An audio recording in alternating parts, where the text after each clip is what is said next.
Fabulous. I'm really glad I woke up early for this. It's worth it. Otherwise, I would have slept till noon. But fashionably late always makes an entrance.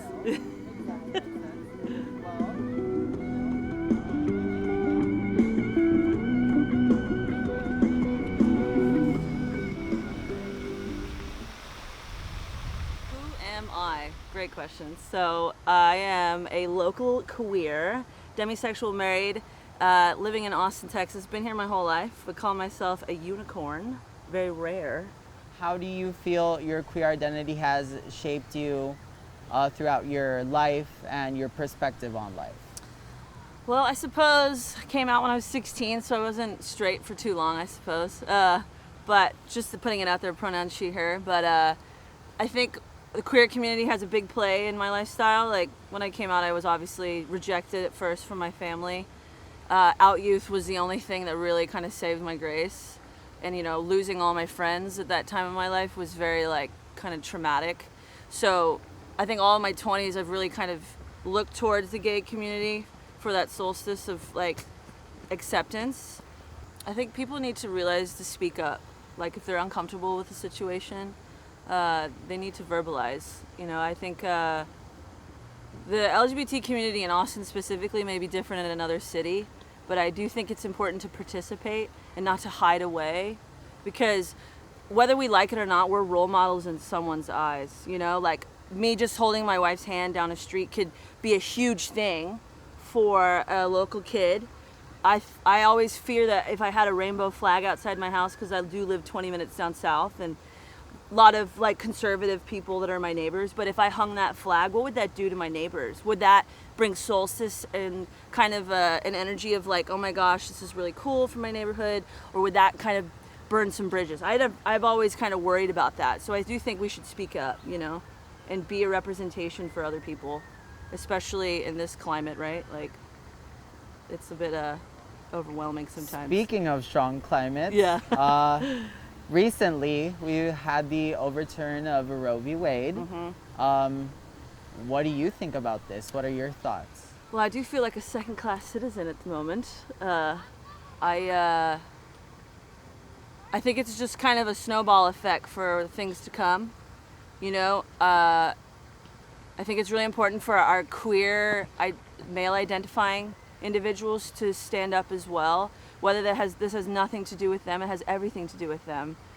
It drives me nuts seeing a lot of my gay guy friends not participating in protests. I think just because there may be a man doesn't mean it doesn't affect them, and I think it's really important we all speak up, because with if we think this may affect women or trans women, we have no idea what else is to come. So I think the representation from everyone needs to be up. Everybody needs to participate here. It's hard too, because we're a red state, right? And just my coworkers, for instance, are very pro Wade. So it's hard. It's almost like you don't want to talk about it, because then you're thinking, oh, I'm the bad guy, really, when we're not. I mean, what was the 60s for? They were the people fighting for us now. And now we got to redo that all over again. So I'm pretty livid and devastated. And if you're not, then I'm pretty upset with you. So that's the conversation I'm having with people. In Texas, everyone's very pro-guns, but I wish people had more issue and more, motivation for human rights than the damn pro-gun rights. You know what I mean? We should be putting women first, not guns. The fact that women have less rights than guns do is shocking. Obviously, this can be very overwhelming. How do you feel it can affect us emotionally? So I think us as people, we may be generally a little happier, but we have way more mental health issues because we're talking about it more, right? I feel like everyone I talk to has some type of anxiety issue, and that's not a bad thing because we're talking about it. We're not hiding those behind closed doors. The issue of everything going on right now, I think, has really scared people, but at the same time, I think it's really important to rely back on your group and to talk about it. Because if you just kind of hide away, it's not going to do you any good. For at least me, that's what I recommend. Just talk about it and know that there is positive things that we can look to, I think it's very important that Maya Angelou quote was, be a rainbow in somebody's cloud, I think, like I said, just talk about it with people, because there's no reason to hide about it. And what's your experience, having said all this, with mental health? How do you deal with it on a day-to-day basis? Well, mental health. I guess the biggest thing for me is plants. They give me solstice and happiness. Like, I remember my mom told me, if you have a shitty day, just stick your hand in some soil and let it sit there. Simmer up that good love from Mother Earth. And just kind of get lost in nature. I think that's the biggest thing. If you ever gone camping after a really hard weekend, like being in the service industry like we are, it's so helpful. It kind of just gives you a whole refreshing start. And another big one for me is cold therapy. Have you ever had a cold shower? Yes. Okay, what does it do to you? It makes you just kind of flood with a lot, right? Emotions. Makes me want to go to sleep again. But oh, sure. does it? Yeah. The way I give back to the world is by planting trees. So. Love that. Yeah. Love how you think about helping others as well. Yeah, it's really fun. Like, if you ever had like an awkward neighbor, or if you yourself are awkward, the best thing to do is just give them a plant. Because how can you say no to a little cute thing? It's this big. And I grew up from love within, I mean, I love giving plants to people. That's the way of sage vibes, but I know this is not a sage because it doesn't have that smell. So I'm not actually familiar with what this is. See, like I said, so I have flowers tattooed here to resemble the inexperience of how I don't know shit about flowers, but everything here, beans, veggies, all that jam, I know about that. So I love the challenge of knowing what a native plant is, because this baby native. She thrivey right now. If you had to give her a name, what would the name be? Little green miracle. I'll Wow, give her that. That's a good name. Yeah, I think I'm not a really big person on the receiving end of things.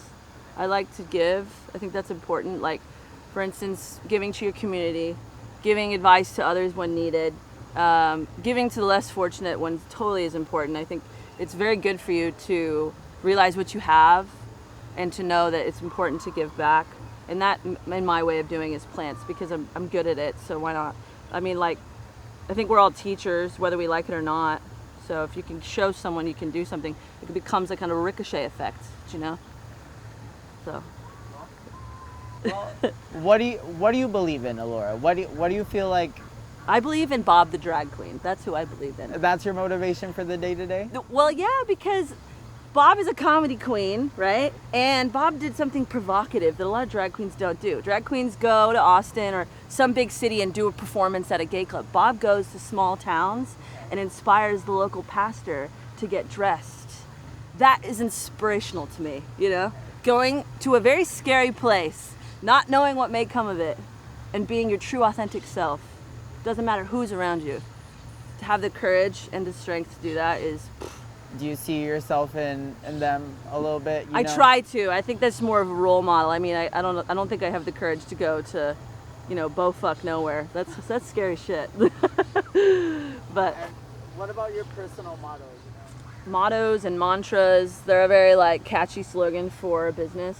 But I feel like as a person, it's hard to have one sentence to structure who you are. But I think it's really important to be creative, to treat others with kindness, just like how you would want to be. To really enjoy live music. Live for the now, because you may not be here forever. They say live music really brings, adds years onto your life. And that's what this great city is known for, and I think people forget that. And to travel, because where you are now may be the world you may live in, but throw yourself in a place you're not familiar with, and it'll really teach you something. Live like that. Put yourself in uncomfortable situations, because it's why do you be comfortable all the time? It doesn't teach you anything, So that's my motto, I think. I don't know. It could change tomorrow, but.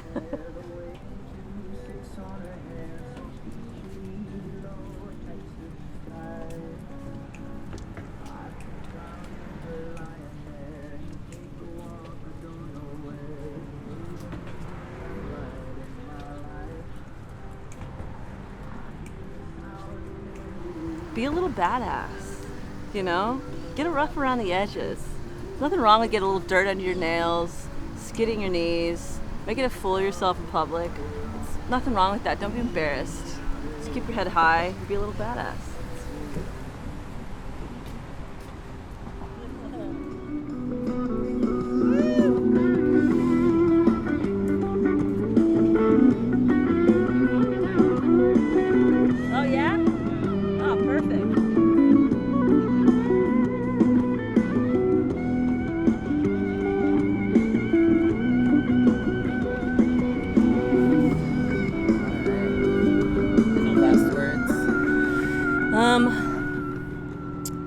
stay cool, baby.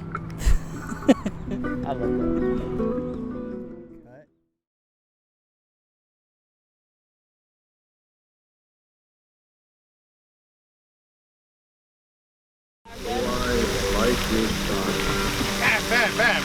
that. Oh, sorry, I'm sorry. No, you're good.